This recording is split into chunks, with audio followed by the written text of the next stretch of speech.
तो आज हमारी चर्चा का विषय है जीवन का संतुलन। तो ये प्रश्न बहुत बार भक्तगण पूछते हैं कि आध्यात्मिक और भौतिक जीवन को कैसे संतुलित करें।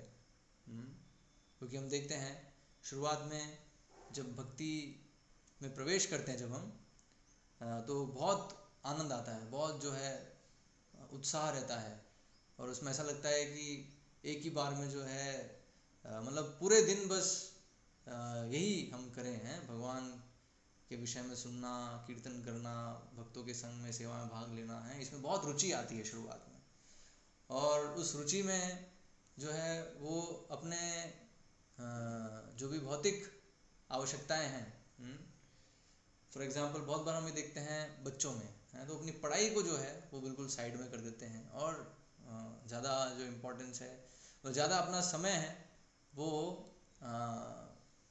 भक्ति की क्रियाओं में जो है अधिक देने लगते हैं।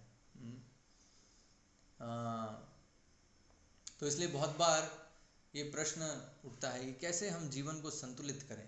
संतुलित करें कैसे, तो भाव क्या है कि ठीक है मतलब आध्यात्मिक जीवन भी चलता रहे और साथ में जो भौतिक चीज़ें हैं उसका भी ध्यान रखा जाए। तो इसलिए हमें इसको थोड़ा अच्छे से समझना होगा कि ये संतुलन का अर्थ क्या है, संतुलन बिगड़ता कैसे और संतुलन कैसे करना है, संतुलन जीवन संतुलित करने का अर्थ क्या है, एक्चुअल में अर्थ क्या है। तो जो कृष्ण भावनामृत में जीवन है वो संतुलित जीवन है। अर्थात कोई है जिसका जीवन पूरा भगवान के आदेशानुसार वो जीवन व्यतीत कर रहा है, तो इसका अर्थ है कि वो संतुलित जीवन जी रहा है, वही संतुलित जीवन जी रहा है। और जो जिसका जीवन भगवान के निर्देशानुसार नहीं है तो वो उसका जीवन कभी भी संतुलित नहीं हो सकता। तो संतुलित मतलब इक्विलिब्रियम है ना, इक्विलिब्रियम मतलब एक हम कह सकते हैं जीवन अगर संतुलित है तो क्या है, जीवन में शांति और एक उच्च सुख की अनुभूति ये रहेगी। अर्थात जब सत्व गुण है, अगर सत्व गुण में जीवन है तो वो संतुलित जीवन है। जैसे ही रजोगुण और तमोगुण से प्रभावित होते हैं तुरंत जो है फिर असंतुलित जीवन हो जाता है। तो असंतुलित जीवन का कारण क्या है, मुख्य कारण क्या है, तो इस कृष्ण भावनामृत में आने से या भक्ति में अधिक रुचि लेने से जीवन असंतुलित नहीं होता है जैसा कई लोग को लगता है। कई लोगों को जो है ऐसा मिसअंडरस्टैंडिंग है कि भक्ति में आने के कारण जो है जीवन असंतुलित हो गया। नहीं, एक्चुअली अगर जीवन असंतुलित है इसका मतलब वो भक्ति में नहीं है।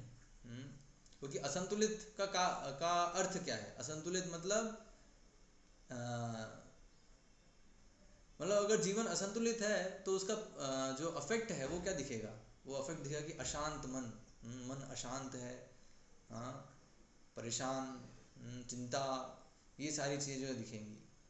तो ये दिखा रहा है कि जो है मन संतुलित नहीं है। तो मन संतुलित नहीं है तो जीवन भी संतुलित नहीं रहेगा।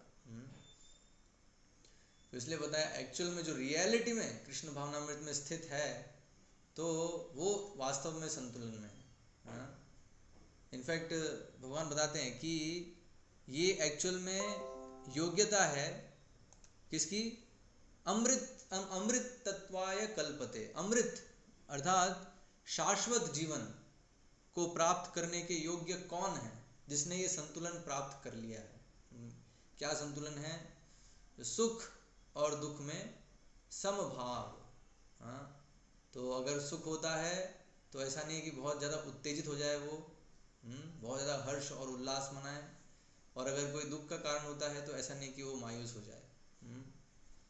तो ये तो सुख और दुख में समान रहना, ये जो स्थिति है तो इसे कहते हैं संतुलित स्थिति, संतुलन। मन जो है संतुलित है और जब ऐसी स्थिति होगी तो जीवन संतुलन में।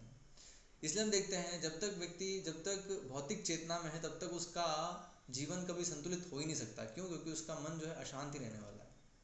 क्योंकि भगवत गीता में भगवान साफ साफ बताते हैं ये चीज़, कि जो भी व्यक्ति अपनी इच्छाओं की, भौतिक इच्छाओं की पूर्ति के लिए प्रयास करता रहता है वो कभी भी शांति प्राप्त नहीं कर सकता। वो हमेशा अशांत ही रहेगा। हाँ, तो ये फैक्ट है जो कि आधुनिक समाज में लोग नहीं समझते हैं। और इस कारण से हम देखते हैं तो वो सारे प्रयास करते रहते हैं जिससे उनका मन असंतुलित होने वाला है, और मन असंतुलित रहेगा तो जीवन भी असंतुलित रहेगा। तो जब इंद्रिय भोग की इच्छाओं की पूर्ति के लिए बहुत ही तीव्र प्रयास होता है तब जो है जीवन में असंतुलन प्रारंभ हो जाता है। इसलिए बताते हैं जो वैदिक जीवन है, जो भगवान के अनुसार जो व्यवस्था है जीने की, मनुष्य जीवन के लिए भगवान ने ऑलरेडी दी है वर्णाश्रम व्यवस्था, तो एक्चुअली उसमें संतुलित जीवन पॉसिबल है। ये आधुनिक समाज हम देख रहे हैं इसमें तो संभव ही नहीं है किसी के लिए संतुलित जीवन होना, क्योंकि मन अशांत है। मन अशांत ही रहने वाला है। जो आधुनिक व्यवस्था है उसमें वो बनाया गया है मन को अशांत करने के लिए, इच्छाओं की पूर्ति के लिए ही व्यक्ति बस हमेशा प्रयासरत रहे, तो इसका मतलब हमेशा अशांति रहने वाला है, चिंता में रहने वाला है। इसलिए हम आजकल देखते हैं ये सारी बीमारियां जो हैं बढ़ रही हैं। मानसिक, मन से संबंधित जो भी बीमारियां हैं, डिप्रेशन हो गया, स्ट्रेस, टेंशन, ये सब चीज़ें जो हैं धीरे धीरे जैसे जैसे कलयुग आगे बढ़ रहा है, जैसे जैसे एडवांसमेंट, जैसे जैसे ये भौतिक समाज का एडवांसमेंट हो रहा है, वैसे वैसे ये सब जो मानसिक रोग हैं उनकी संख्या बढ़ती जा रही है। तो ऐसे में तो जीवन जो है संतुलित हो ही नहीं सकता, वो असंतुलित ही रहने वाला है, क्योंकि बहुत ज़्यादा तीव्र इच्छा भौतिक इंद्रिय भोग की। तो इसलिए भगवान कहते हैं कि मन की एक तपस्या है, हर एक की एक तपस्या है, शरीर की तपस्या है, मन की तपस्या है, वचन की तपस्या है। ऐसे हर एक तपस्या के, और तपस्या भी क्या है, सत्वगुण में, रजोगुण में, तमोगुण में है। तो सात्विक तपस्या जो है मन की, वो क्या है कि इंद्रिय भोग के जितने विचार आ रहे हैं उस पर एक्ट नहीं करना, इवन उसका चिंतन भी नहीं करना, मन में आ रहे हैं उसको नज़रअंदाज करना उस विचार को, और मन को भगवान के स्मरण में लगाए रखना, मन से भगवान का चिंतन करना, ये जो है सात्विक तपस्या है। तो ये एक्चुअली योगी को करना चाहिए, तब जो है उसका जीवन संतुलित रह पाएगा। क्योंकि मन संतुलित होगा। मन जो है चाहे सुख होगा, दुख होगा, कैसा भी कष्ट हो, तो वो जो है चाहे कष्ट हो या बहुत सुख हो, उसमें वो विचलित नहीं होगा। और जब ये स्थिति आ जाती है तब हमें समझना है कि हम एक्चुअली अमृतत्व के योग्य हो गए हैं। तो भगवान गीता में बताते हैं स अमृतत्वाय कल्पते। जो सुख और दुख में समभाव है तो वो अमृतत्व के लिए हो गया। अभी हम देखेंगे कि क्या ये इसका अर्थ ये हुआ कि पत्थर बन गए। मतलब इसका अर्थ क्या हुआ कि जब सुख हुआ तो क्या खुशी नहीं मनाए हम? ऐसा कैसे हो सकता है? संभव है क्या? प्रैक्टिकली पॉसिबल है ये कि सुख और दुख में समान ही रहे? तो ये तो फिर इमोशनलेस हो गया। तो ये तो फिर पत्थर में और जो व्यक्ति है उसमें फिर क्या अंतर हुआ फिर? तो कभी कभी ऐसा जो है ये भी एक मिसकंसेप्शन आता है कि जो इस स्तर को प्राप्त कर लिया है कि सुख और दुख में समान है, तो वो क्या है, बेसिकली वो अभी किसी भी चीज़ से प्रभावित नहीं होगा, मतलब उसमें इमोशन लेस हो गया, वो डिज़ायर लेस हो गया, इच्छा शून्य हो गया। अब उसमें कोई इच्छा ही नहीं बची। इसमें कोई इच्छा नहीं बची, वही ऐसा हो सकता है कि सुख है तो भी कोई फ़र्क नहीं पड़ रहा, दुख है तो भी कोई फ़र्क नहीं पड़ रहा। लेकिन प्रैक्टिकली क्या संभव है ये? और अगर ये हुआ है तो फिर अंतर क्या हुआ उसमें और जड़? तो जीवन और जड़ में फिर अंतर क्या रह गया? तो क्या जो सुख हो रहा है तो वो क्या अनुभव नहीं करेगा उसको? दुख हो रहा है तो क्या उसको अनुभव नहीं करेगा? क्या ये ऐसा होता है जब उच्च स्थिति हो जाती है अध्यात्म में? तो ये कुछ जो है चीज़ें हैं जो समझनी होंगी हमें। तो एक्चुअल में बताया है कि ये जो स्तर है सिर्फ एक भक्त के लिए ही संभव है।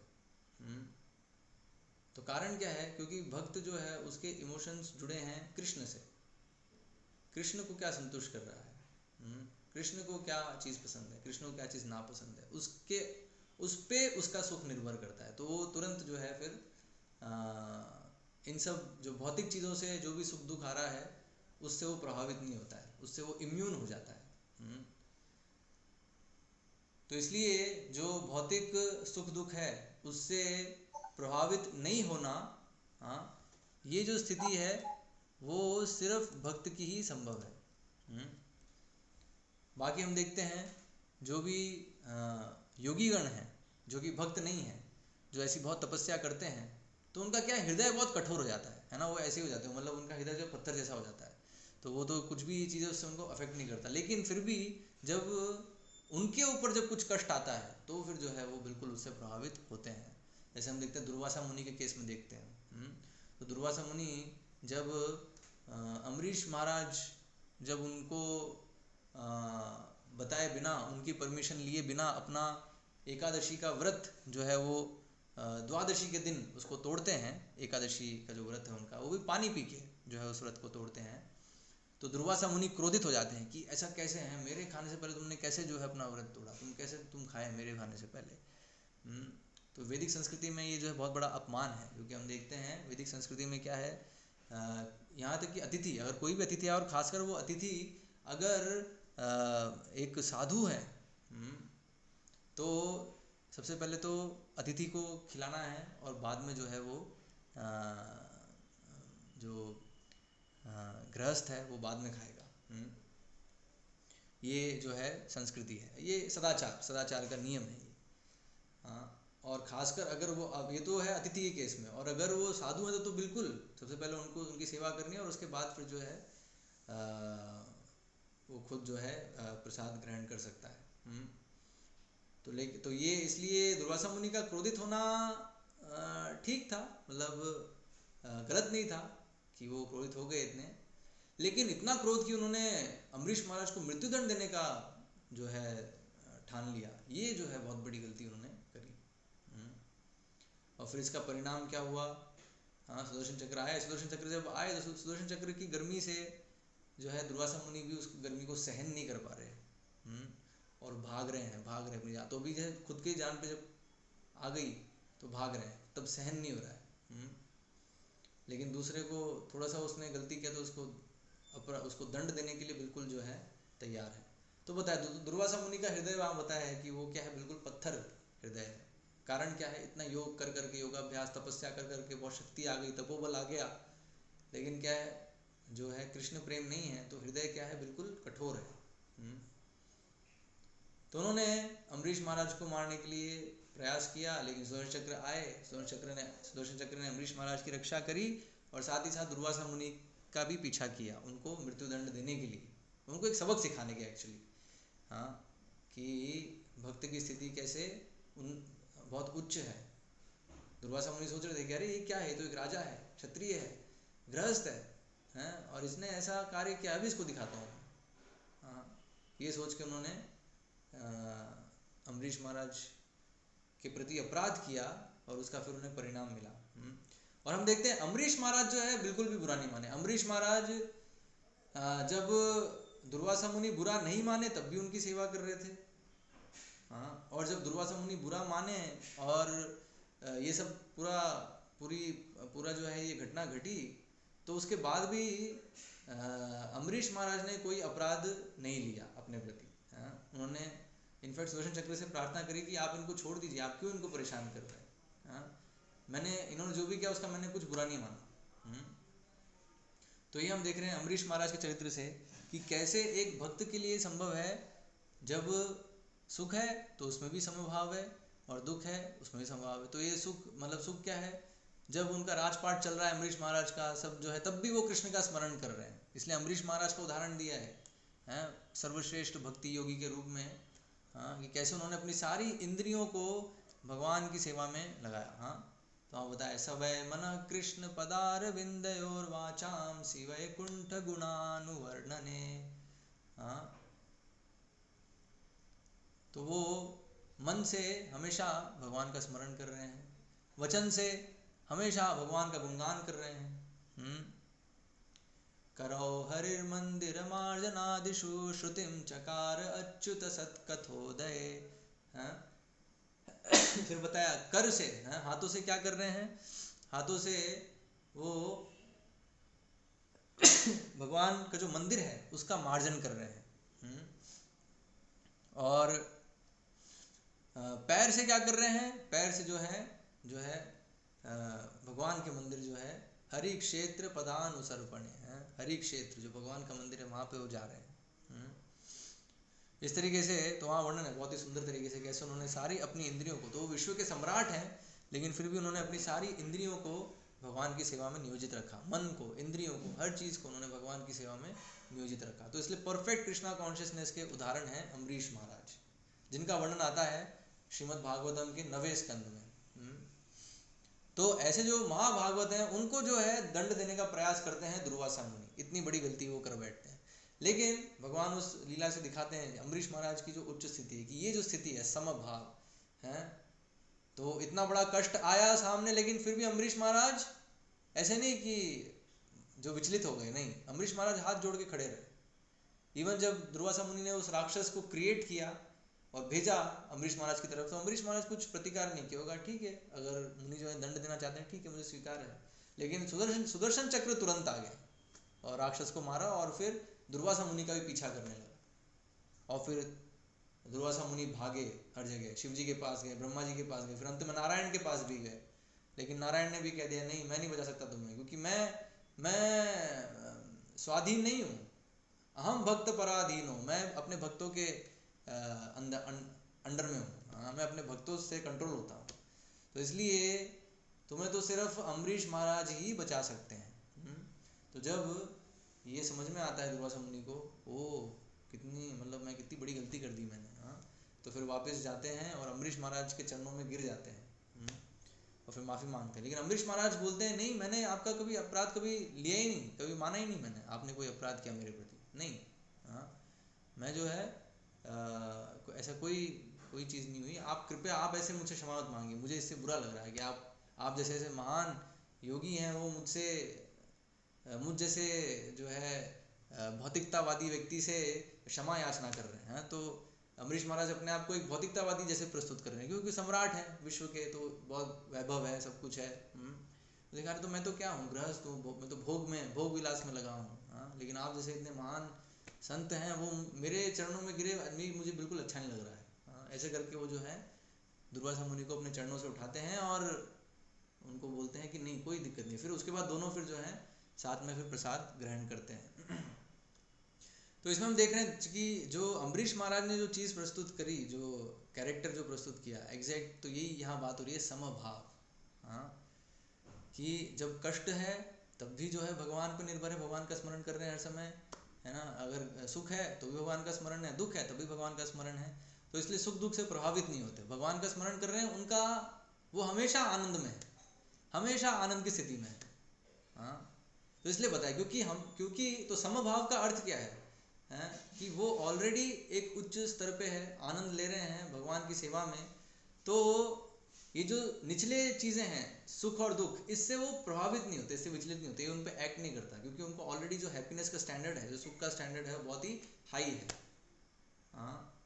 तो इसलिए जो है वो इस भौतिक जगत के सुख दुख से प्रभावित नहीं होते, और इसलिए बताया कि वो एक्चुअली परफेक्ट बैलेंस में है, परफेक्ट हार्मोनी में है। क्यों? क्योंकि वो आत्मा का जो कार्य है उसी कार्य में वो नियुक्त है, तो परफेक्ट बैलेंस में है वो उनके जीवन। और जो भौतिक चेतना में जितने भी जीव हैं उनका जो जीवन हमेशा इम्बैलेंस ही रहने वाला है।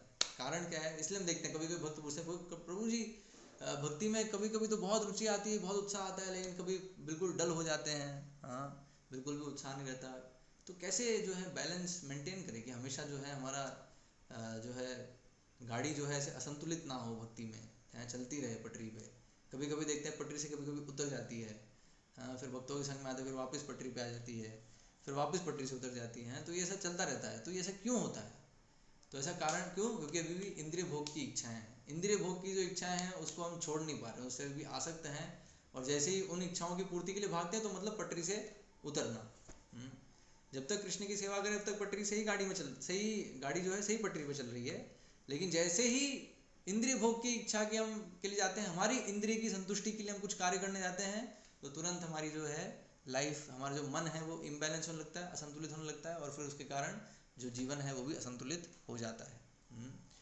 तो इसलिए बताया, अगर हम एक्चुअल में कृष्णा कॉन्शियसनेस को एज इट इज़ अगर फॉलो कर रहे हैं तो ऐसा नहीं होगा, जीवन असंतुलित हो ही नहीं सकता, संभव ही नहीं है।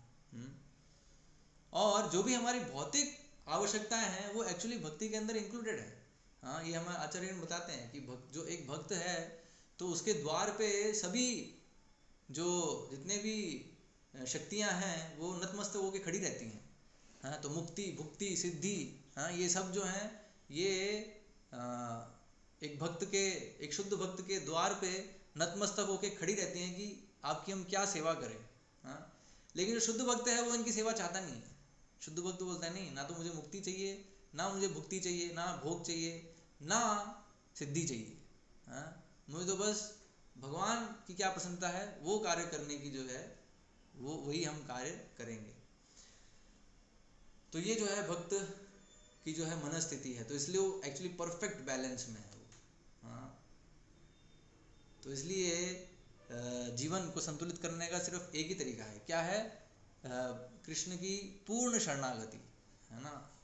पूर्ण शरणागति, अपूर्ण शरणागति से नहीं होगा। एक्चुअली अपूर्ण शरणागति शरणागति है ही नहीं। शरणागति का अर्थ है पूर्ण ही है। हाँ, शरणागति का अर्थ क्या है? भगवान कह रहे हैं सर्वधर्मान परित्यज्य माम एकम शरणम व्रजा, तो माम एकम, सिर्फ भगवान की शरण। लेकिन जब तक हम शरण ले रहे हैं अलग अलग लोगों की इस जगत में, तब तक जो है वो हमारा जो है जीवन संतुलित नहीं हो सकता। जीवन संतुलित तभी होगा जब कृष्ण की कृपा होगी।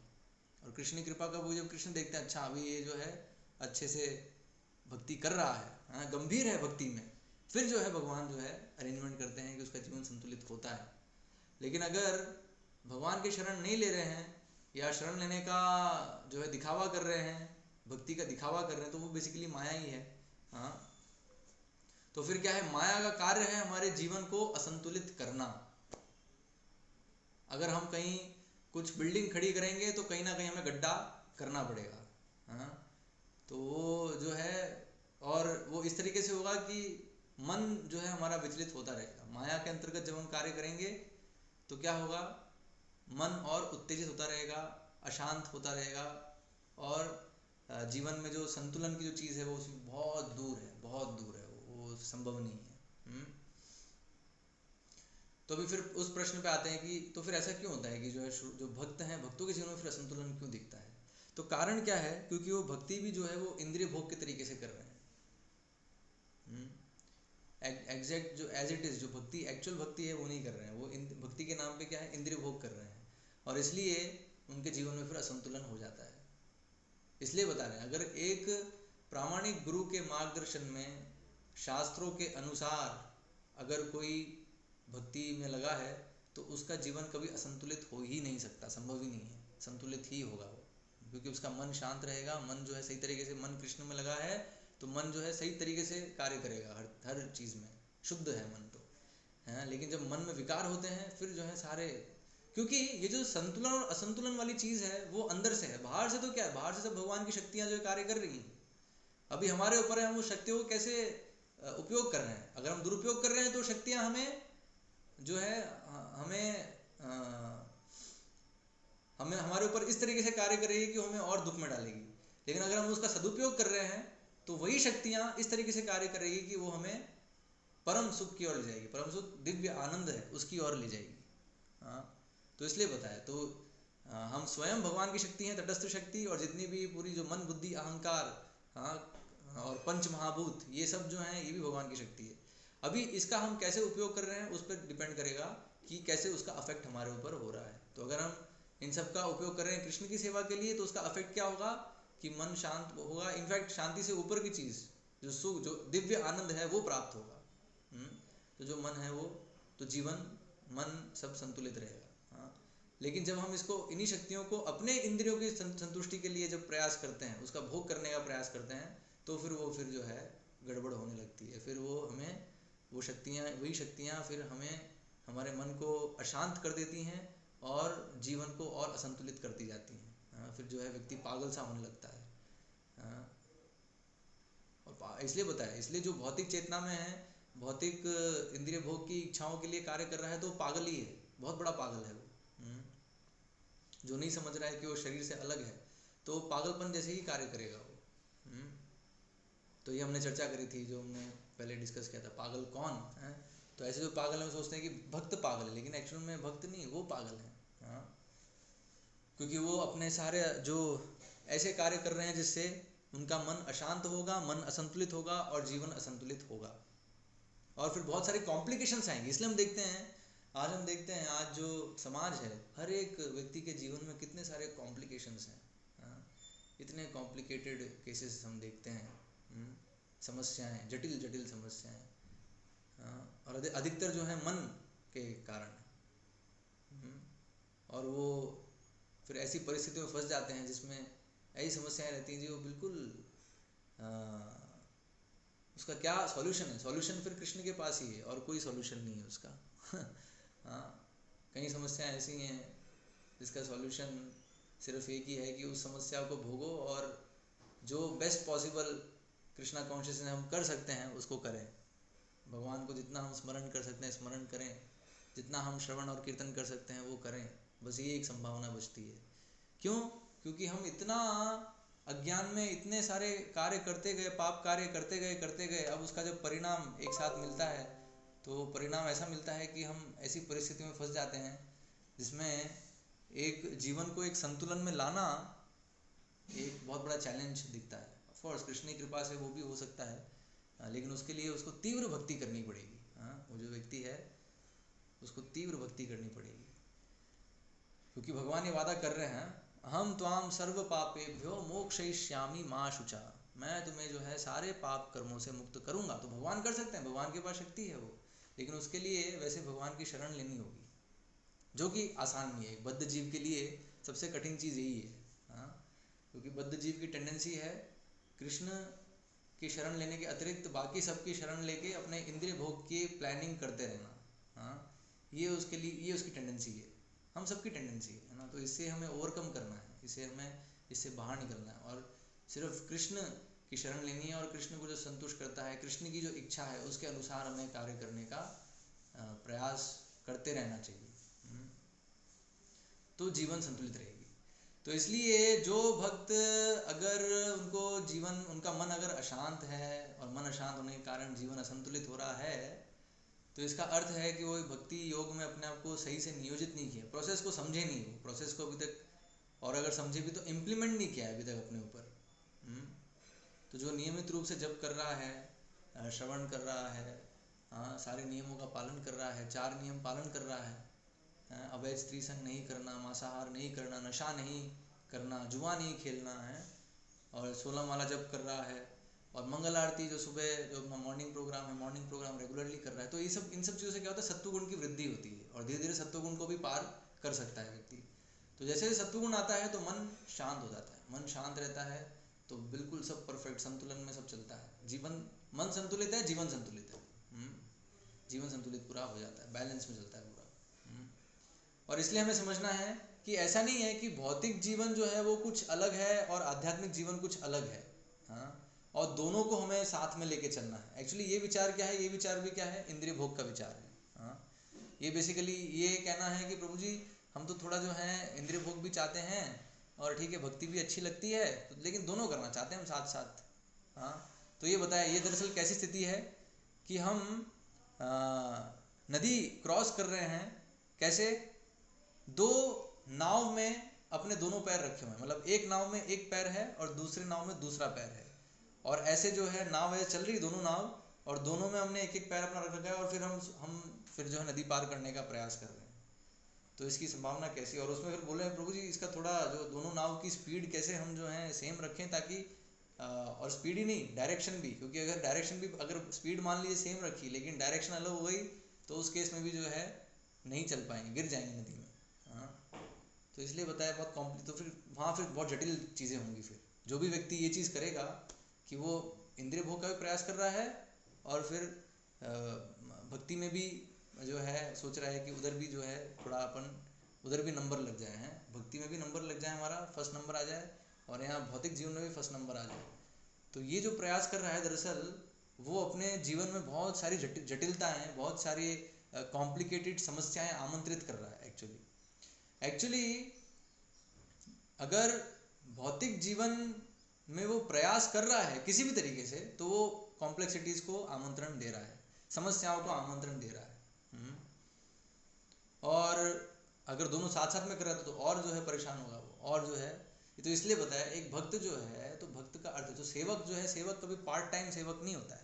हाँ, अगर पार्ट टाइम सेवक है इसका मतलब सेवक नहीं है। तो ये जो विचार है कि हाँ हमारा भौतिक जीवन भी है, आध्यात्मिक जीवन भी है, तो ये बेसिकली क्या है, पार्ट टाइम। हम जो भक्ति हमारी पार्ट टाइम करेंगे। हाँ, तो जो साधना हो गया वो पार्ट टाइम के अंदर आ गया, 16 माला जप कर लिया, मॉर्निंग प्रोग्राम अटेंड कर लिया, ये हो गया हमारा, ठीक है।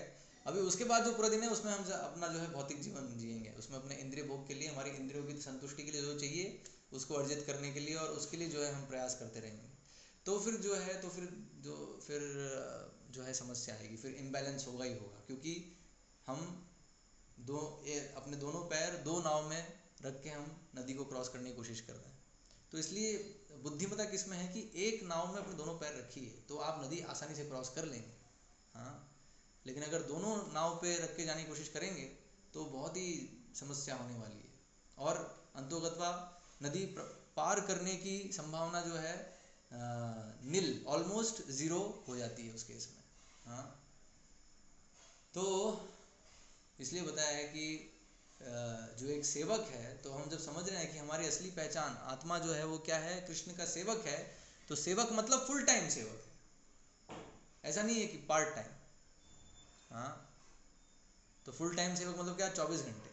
तो 24 घंटे जो कृष्णा, इसलिए कृष्णा कॉन्शियस है। कृष्णा कॉन्शियस का अर्थ क्या है कि हमें कृष्णा कॉन्शियस होना है। तो कृष्णा कॉन्शियस होना मतलब क्या, कि हमें इस चेतना में आना है कि हम कृष्ण के सेवक हैं और कुछ नहीं है हम। ये चीज़ जो है अच्छे से समझनी, तो ये चीज़ समझ रहा है, फिर उसका पूरा जो जीवन है वो सेवा का होगा। तो अभी यहाँ बहुत इंपॉर्टेंट पॉइंट है समझने का, कि जब हम उस भाव में कार्य कर रहे हैं तो क्या होता है, तो जो भी एक सेवक की आवश्यकता है वो स्वामी ध्यान रखते हैं उस चीज़ का। हाँ, हम देखते हैं इस जगत में भी जब कोई किसी ऑफिस में काम करता है, किसी भी एक कंपनी का जो मालिक है, तो उस मालिक के लिए वो कार्य कर रहा है, तो वो कंपनी का मालिक है वो भी इनका ध्यान रखता है, अपने एम्प्लॉयज़ का ध्यान रखता है। हाँ, उनको समय पे सैलरी देना, उनको कुछ अलाउंसेस भी देता है, जो जैसा जिन्होंने परफॉर्मेंस किया उसके अनुसार। हाँ, बोनस भी देता है।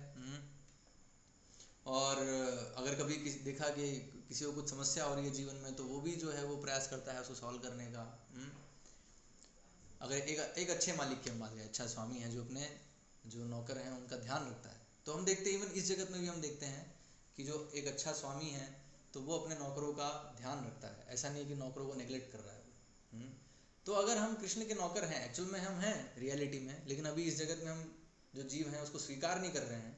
लेकिन अगर हम इस चीज़ को, ये तथ्य है, इसको अगर स्वीकार कर लेते हैं और उसके अनुसार अगर जीवन जीते हैं, तो क्या कृष्ण हमारा ध्यान नहीं रखेंगे?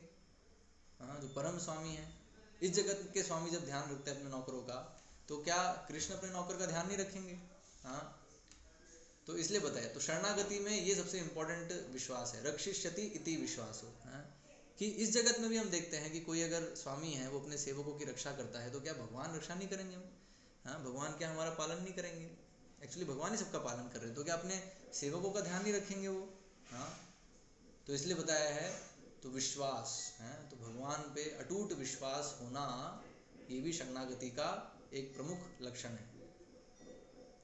तो इसलिए बताया जो भी भक्त की भौतिक आवश्यकताएं हैं वो उसकी सेवा में इंक्लूडेड है। जैसे हम देखें, जैसे प्रैक्टिकल उदाहरण में देता हूँ आपको, प्रैक्टिकल उदाहरण। हाँ, तो हमारी मूलभूत आवश्यकता क्या है? रोटी कपड़ा मकान, ठीक है, ओके। तो मकान की बात करते हैं। अभी देखिए, जो भक्त भगवान की सेवा में लगे हैं, तो अभी वो भगवान के लिए एक बड़ा महल बनाने का प्रयास कर रहे हैं, और सब मिलके भगवान के लिए बड़ा महल बनाते हैं, उसे मंदिर कहते हैं। हाँ, तो मंदिर है, तो अभी जो भगवान के लिए बनाया है मंदिर, लेकिन अभी जो सेवक हैं वो भी तो वहाँ रह रहे हैं। हाँ, जैसे हम देख रहे हैं, हमारा उदाहरण देखिए, है ना, यहाँ मंदिर बना है तो यहाँ आश्रम भी है। तो हमारा ऐसे अलग से कोई रहने का स्थान नहीं है, लेकिन अभी भगवान की सेवा हो रही है जहाँ पे, तो वहाँ रह रहे हैं, तो यहाँ रहने की व्यवस्था है। हाँ, अलग से कोई हमने प्रयास नहीं किया कुछ रहने का, कुछ हम अलग से कुछ घर बनाएंगे अपना, नहीं, जो भगवान के लिए जो बनाया है उसी में व्यवस्था हो रहा है। तो पॉइंट वही है कि अगर मालिक के लिए व्यवस्था है, तो मालिक के लिए व्यवस्था है, तो फिर सेवकों की व्यवस्था भी होगी, वो भी जो है भक्ति का ही अंग है। तो ये हो गया मकान। फिर लेते हैं हम रोटी। हाँ, आहार चाहिए हमें, तो आहार चाहिए है, तो भगवान को अब 56 भोग लगाने हैं। मतलब जितनी बार भगवान को भोग लगेगा तो जो प्रसाद है वो भक्तों को ही ग्रहण करना है। हाँ, तो रोटी की भी व्यवस्था हो गई। अगर भगवान की तो वो है भक्ति का कार्य है ना, कि भगवान की संतुष्टि के लिए हम भोग लगा रहे हैं, तो भगवान उसका आस्वादन करेंगे। और फिर जो भी उसका रिमेनेंट्स हैं, जो प्रसाद है, वो हम जो है ग्रहण करेंगे। और उसको ग्रहण करने से शरीर भी तुष्ट होता है और आत्मा जो चेतना है वो भी शुद्ध होती है। तो लेकिन भौतिक आवश्यकता हुई ना पूरी। यहाँ कहाँ हम बोल, कहाँ जो है ऐसा है कि हमारी भौतिक आवश्यकता पूरी नहीं हुई, भगवान की सेवा करने से हम जो है अपनी भौतिक आवश्यकताओं से वंचित हो गए, ऐसा कहाँ हो रहा है। हाँ, तो ये वे जो है भ्रम में है जो लोग, वो लोग ऐसे सोचते हैं कि अरे भगवान की अगर भक्ति में बहुत ज़्यादा लग गए तो हमारी जो है भौतिक चीज़ें जो हैं वो छूट जाएंगी। कहाँ छूट रही हैं? जो आपकी जो मेन, यस, जो आपकी जो ऐसी बहुत सारी महत्वाकांक्षाएं, भौतिक महत्वाकांक्षाएं, हाँ, वो छूट जाएंगी।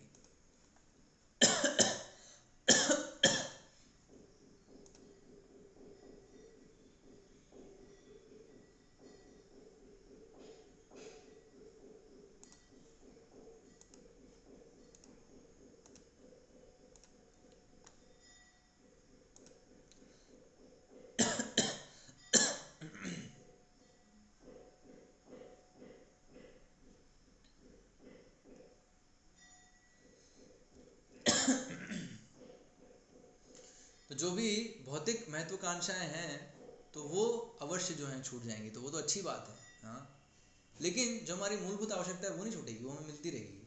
हाँ, क्योंकि भगवान उतना हमेशा प्रोवाइड करते रहेंगे जितना हमारी एक्चुअल आवश्यकता है, जो एक्चुअल नीड है। क्योंकि स्वामी जानते हैं कि हमारी एक्चुअल नीड क्या है। लेकिन हम जो है वांट्स पे जाते हैं, हमें जो है हमारी बहुत सारी इच्छाएं हैं, अलग अलग हैं, अनावश्यक इच्छाएं हैं। तो वो जो है वो अगर कम होती है तो बहुत अच्छा है। यस, है ना, वो अच्छी चीज़ है उसका कम होना।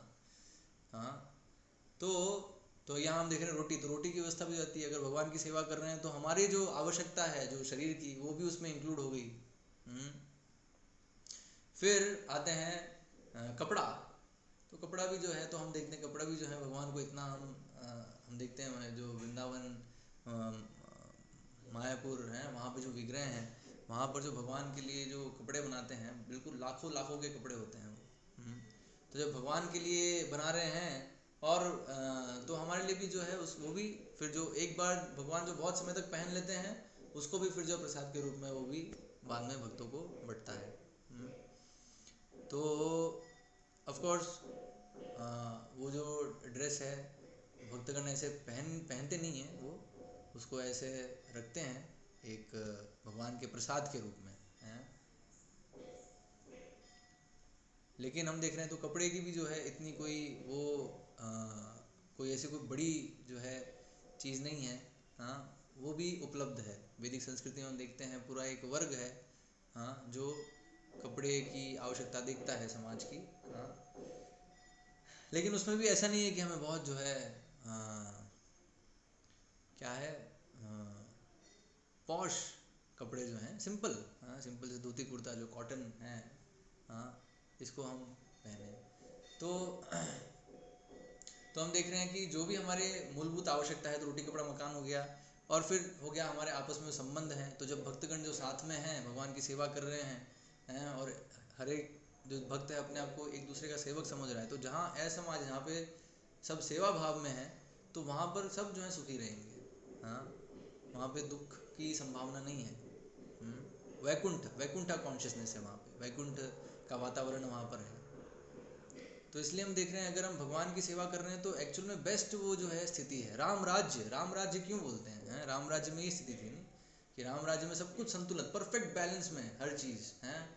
राम राज्य में हम देखते हैं ना तो कोई किसी को कोई व्याधि है, ना ही जिसको मृत्यु नहीं चाहिए उसको मृत्यु भी नहीं है। मतलब हर एक भगवान राम जब राज कर रहे हैं तो अयोध्या में हर एक व्यक्ति को इच्छा मृत्यु का वरदान है, जो हम देखते हैं भीष्म पितामह के केस में हम देखते हैं। हाँ, जैसे महाभारत में भीष्म पितामह के साथ होता है, इच्छा मृत्यु का वरदान होता है उनको कि जब वो इच्छा करेंगे तब वो शरीर को छोड़ सकते हैं।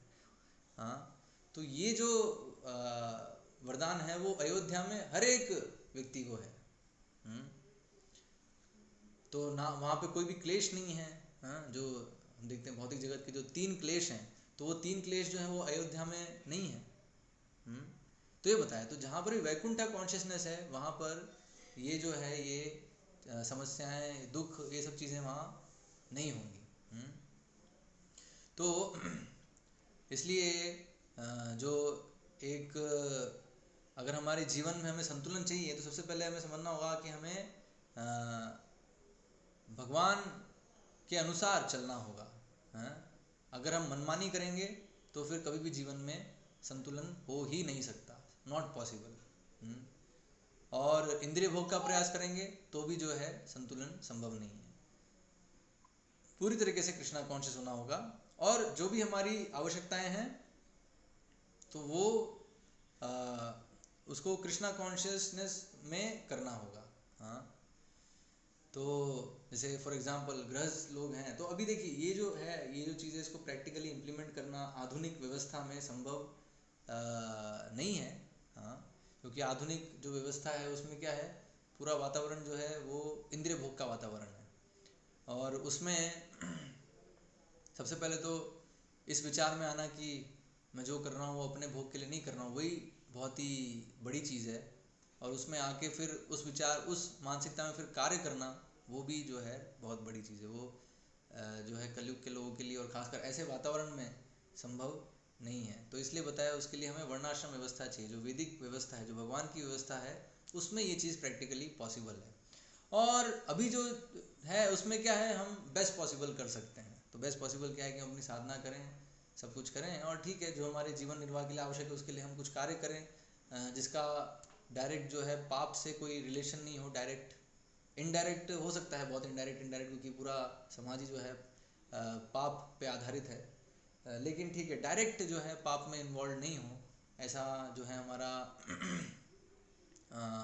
जीवन निर्वाह का ऐसा कोई जो है स्रोत हो, और उससे जो भी हमें जो फल मिल रहा है, तो उससे हमें लक्ष्मी मिल रहा है, पैसे मिल रहे हैं, तो उस पैसों को हम अपने इंद्रिय भोग में ना लगाएं, उसको हम कृष्ण की सेवा में लगाएं। ये जो है बेस्ट पॉसिबल चीज़ हो सकती है।